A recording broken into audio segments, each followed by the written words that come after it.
ચીનમાં ભારે વરસાદથી તબાહી, આખા વર્ષનો વરસાદ 24 કલાકમાં ખાબક્યો। ચીનમાં ભારે વરસાદના કારણે તબાહી મચી છે। પૂરના કારણે સ્થિતિ ખરાબ થઈ ગઈ છે।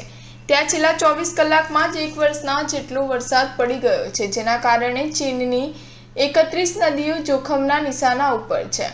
ખરાબ હવામાનને ધ્યાનમાં રાખી હાઈ એલર્ટ જારી કરવામાં આવ્યું છે। સૌથી વધારે મુશ્કેલી મધ્ય ચીનના હેનાન પ્રાંતના શહેરોમાં છે। અચાનક આવેલા પૂરના કારણે મુશ્કેલી ઊભી થઈ ગઈ છે। હવામાન વિભાગના જણાવ્યા પ્રમાણે નાનયાંગ શહેરની સરહદ અંદર દાફેંગ યીંગમાં એક જ દિવસમાં 606.7 મિલીમીટર એટલે કે 24 ઇંચ વરસાદ નોંધાયો છે।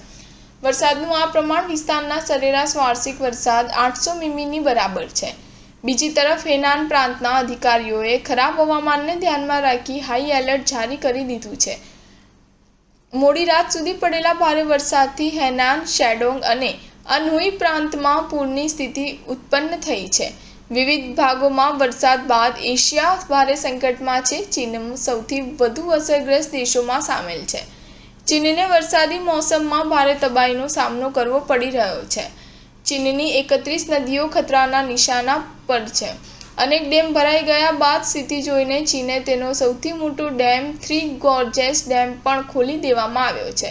ચીન બાદ નેપાળ એવો બીજો દેશ છે જે પૂરની સૌથી વધુ પ્રભાવિત થયું છે।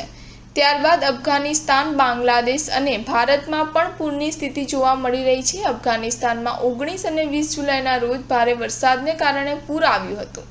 સ્ટાર ન્યૂઝ 7 હંમેશા સચ્ચાઈની સાથે।